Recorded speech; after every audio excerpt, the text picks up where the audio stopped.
So at a young age, my mother told me that we got the last name Santos from our great-great-grandfather, or my great-great-grandfather, that came from Cabo Verde on her side. So that would be my grandmother's grandfather.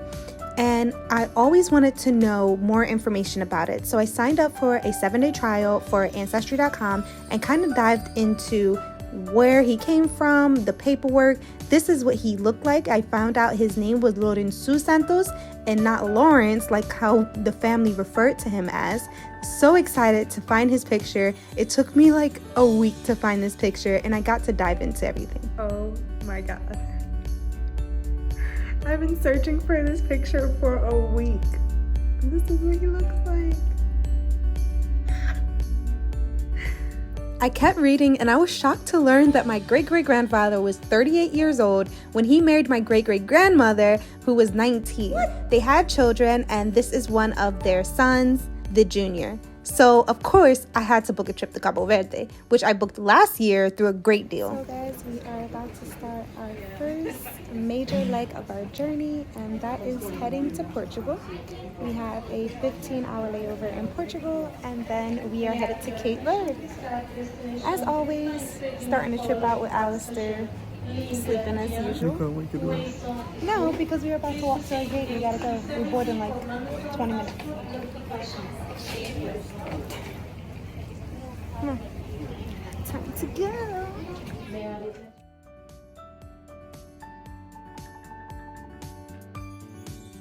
We are boarding. So we are headed to Portugal again, a 15-and-a-half-hour layover, and then we will be heading to Cape Verde. You excited, babe? Yep. We've been talking about this for weeks. So how long? This flight is 9 hours, I think. This flight is 6 hours. Is it 6 hours? Yeah. In total, is it 9? Like how far is Portugal to Cape Verde? Like 4 hours. So in total, we're flying at 9. Okay, that makes sense. You can't do math. I thought this was 9. 6 and 4 is 10. It's gonna be like 9. 6 and 4 is 10. I hadn't flown TAP Airlines in about 6 years, so I could not remember what it was like, but definitely a grade down from Delta, gotta say. However, they did give us some earbuds, some blankets. We had a really nice TV. Obviously, you had the little tray table. Everything was pretty comfortable overall.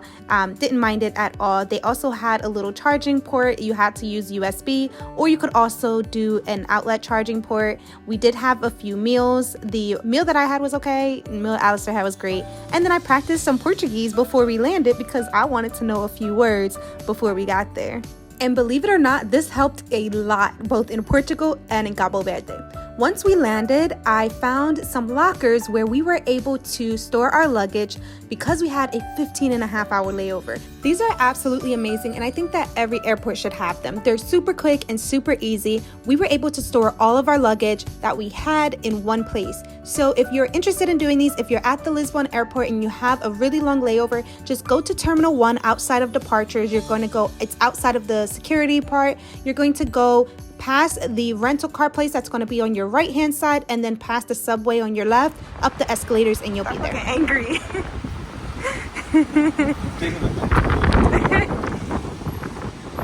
All right, y'all, so we are in Portugal. It's Alistair's first time in Portugal. So what is happening here? It's Alistair's first time in Portugal, so I really want to show him around a little bit. I haven't been to Portugal in about 6 years, so it's been quite a long time. We have a Huh? Go ahead. We had a what? We had a 15-and-a-half-hour layover, and we put our stuff in the lockers. That is something that every airport needs to have. But we put our stuff in the lockers. We're going to tour around Lisbon, and then we are headed to Cape Verde after. Should have bought the camera.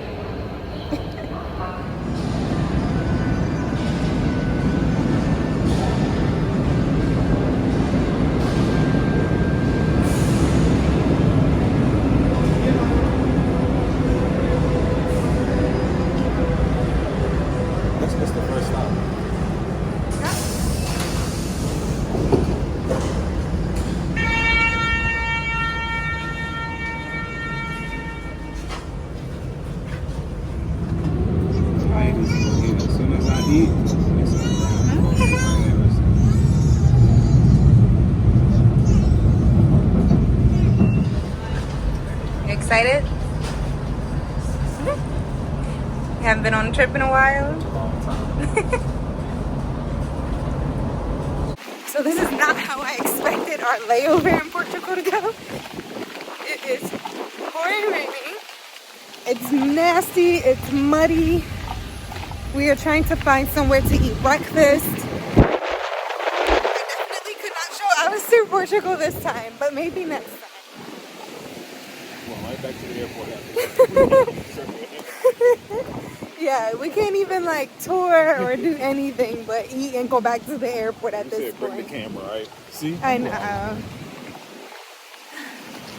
always know what I'm doing. You don't. Don't even try it.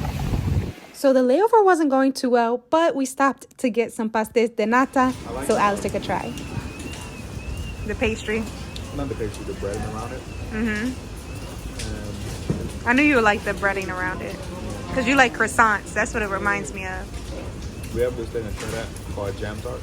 It's basically this, but like jam in the middle. Yeah. Well, let me get a bite, dang.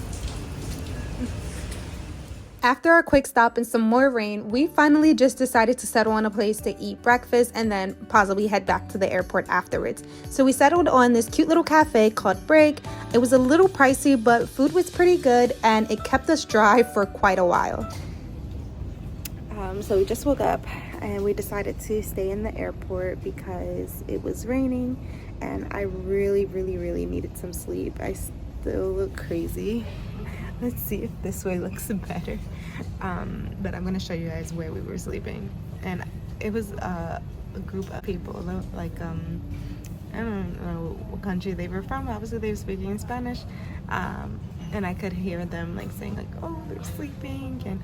And then when I started moving around and waking up, they're like, La nena despertó, and yeah, so they didn't realize I understood everything they were saying, but it was so funny because people would come and go and they're like, oh, they're sleeping.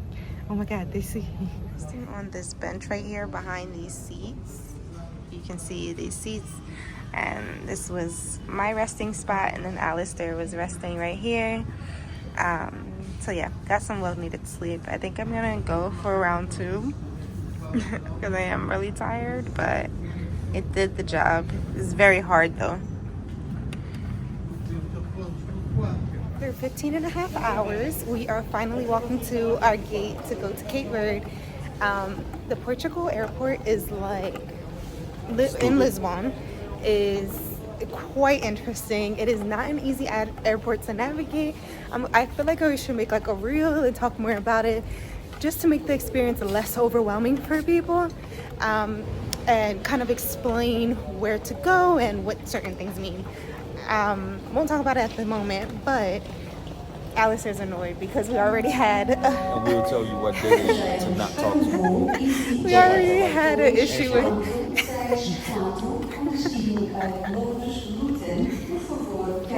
issue with a gate agent, so I'll tell you about that too. So trying to find our gate and see what happens. Finally on the flight to Cape Verde, and we are exhausted. Just want to sleep and relax. We, at this point, just need to go to bed and wake up to a brand new day tomorrow. It's been a long day.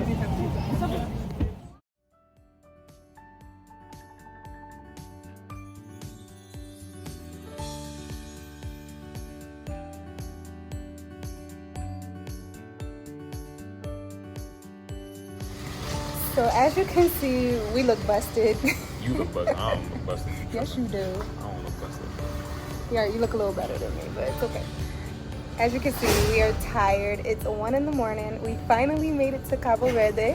I'm super excited. Our host for the night, our Airbnb host, is sending a taxi over so that we can go straight to his house. We can shower finally. We haven't showered in, what, 2 days? I showered all the morning. You did not shower. You Bird bath. took a bird bath. I took a bird bath too. That wasn't showering. It wasn't showering. You said you didn't shower in 2 days. It wasn't showering. It was a bird bath. We did not shower. He's lying for 2 days. I'm telling y'all the truth. You know I speak the truth. Alistair likes to lie. I don't lie. Yes, you do. we're finally ready to just relax, shower, and then we have to be back up and back here at the airport tomorrow to go to another island, which will actually be for the next couple days, I think until Saturday. So we'll actually be able to stay in one place for a little bit. You excited, babe? Yeah. Excited. Oh, and then when we got here, apparently we were supposed to fill out some online form. I researched, and that online form did not come up when I researched, and we didn't really need it. But if you are coming to Cape Verde, I do highly suggest that you just do it, just to have it, because you need to do it 2 days before you come. I just suggest doing it just so there's no issues. And there is a tax. Online it said the tax was $59, but he only charged me 30. I thought he said 31. Like 30. Yeah, so it said 50 something online, but I only got charged 31. So we'll see.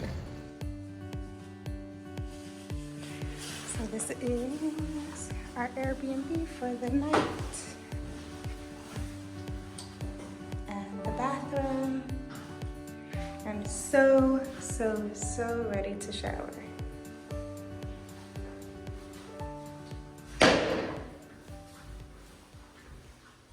All right, so we are up waiting for a taxi to go to the bank and the airport. We need to exchange money. And if you hear that sound, I don't know what they're doing upstairs, but I could not sleep any longer. So like we said last night, we have made it to Cabo Verde. Alistair, pay attention. In the video, you're here with me. I don't know why he does that. Anyway, we're headed to the bank to go get some cash, or try to exchange cash. So this should be very interesting. And then we have to go to the airport yet again because we are headed to the island of Fogo. So super excited. It's so cool to actually be here and look around and see this remote country that I've never been to before. And I'm super excited to see the island that my great-great-grandfather was born. He'd be so uninterested. He's not a part of my YouTube anymore. I'm just gonna do it myself, okay, y'all? It's just gonna be me.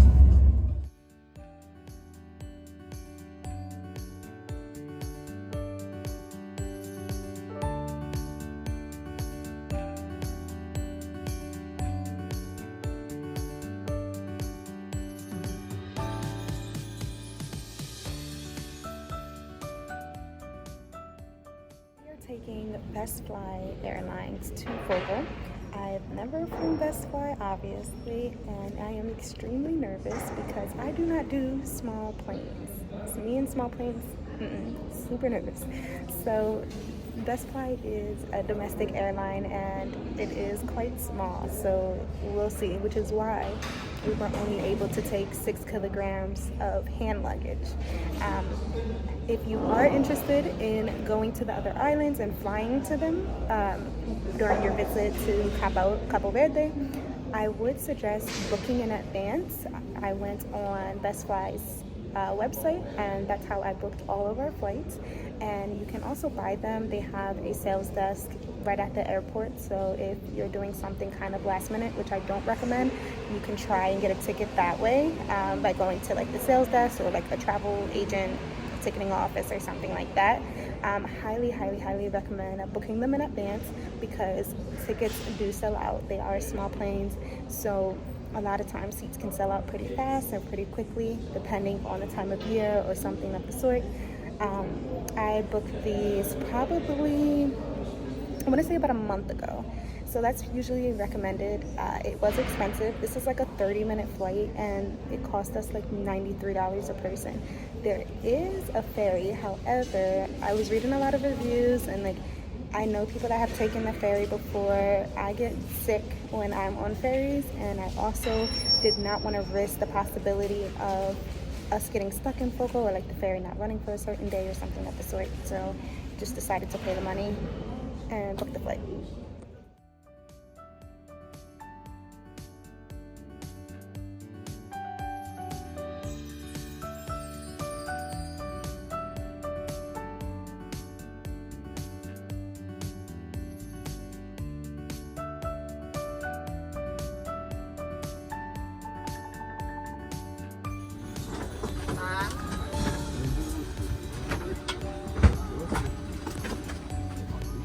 Yeah, we're in the front. We board from the back, and then you make your way up to the front. We are 5, so we're in the front.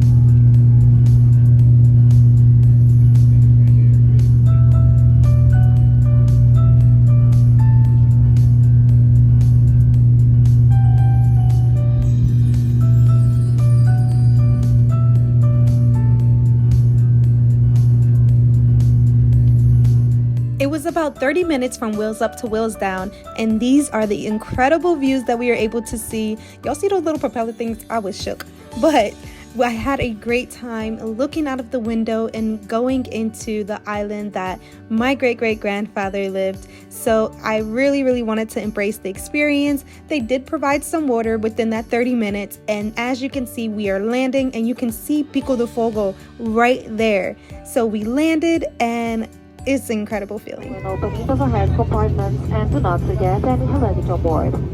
Remind you that smoking is not permitted until the arrival to the designated areas at the airport. So excited. You're trying to tell her, like, this is where you from. Like, you think about, like, DNA, cells, blood. Santos bloodline, right? It's not like, Santos. Your great-great-granddad was on the slave ship from Africa. No, like, this is where it started. Came on a ship. He did come on a ship where he was born. When he was born, his people was his great-great, his people. Maybe. Crazy. Or they might have been born in Portugal and they probably colonized with I doubt the colonizers.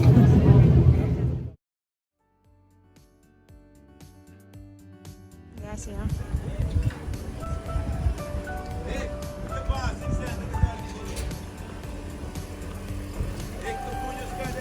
Ah, cara, shit, ficou virando.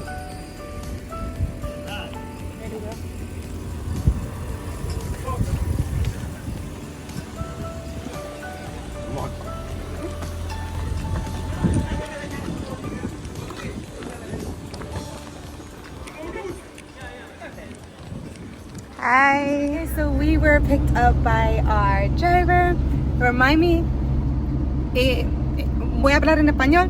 I'm going to speak Spanish because I cannot speak Portuguese. But tu nombre es Jao. Okay, I'm trying to pronounce things correctly because Portuguese is like very difficult for me. And we are headed to the village known as Chá das Cadeiras, and that is the most I wouldn't say northern point, highest point on the island of Fogo, and that's also where we're going to hike the volcano, all that good stuff. So I'm really excited. The drive from the airport is about an hour and a half, so we are headed there now, and yeah, excited to see what the island looks like. This is the island that my great-great-grandfather was born. This is the island that was listed on his papers when he came over to the United States by boat. So I'm so intrigued to see how life is here.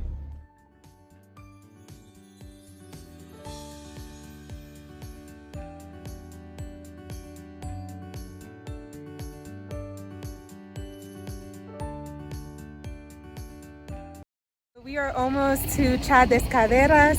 This is a funko that you will see behind me. We are actually staying in a funko. It's a traditional house here in the village of Chá das Cadeiras, which is literally like in the middle of the volcano, and you will see the volcano is right in front of me. I'm gonna turn around and there's the volcano. So we are at the entry point of Pico de Fogo. Huh?